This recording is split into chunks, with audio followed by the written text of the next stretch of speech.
The New Haven Green sitting right behind me was home to the Occupy movement last year. On the fringe of Yale's campus, the pitch tents, collaborative chants, and countless signs kept most Yaleys at a distance.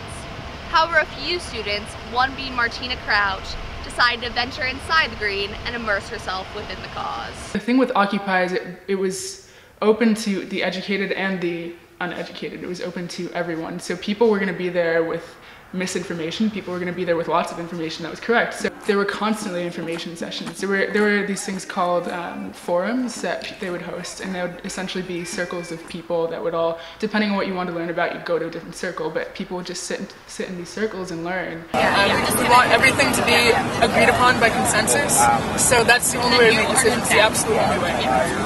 If it's not made by consensus, it's not an actual decision on our part. But the sad thing was, not the sad thing, it was beautiful that New Havenites benefited from that, but Yaleys didn't know anything about it. On our very own cross campus, Martina held an art intervention, giving Yaleys a chance to express issues that are important to them. For the final project for this class, I was going to do this protest idea, which is essentially what you saw on Facebook, where I provide Yale, the Yale community, and the larger New Haven community for protesters to act upon in whatever way they want. You can just write one message and they all have the same message, and then your message is chanted until someone else comes along and changes it.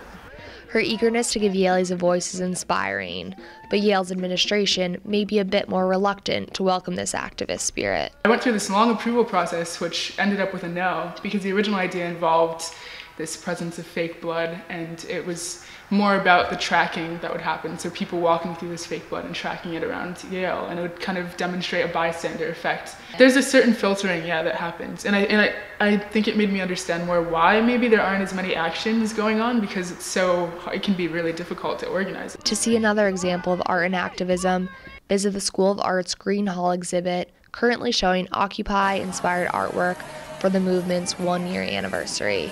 Reporting for the YDN, this has been Lilly Fast.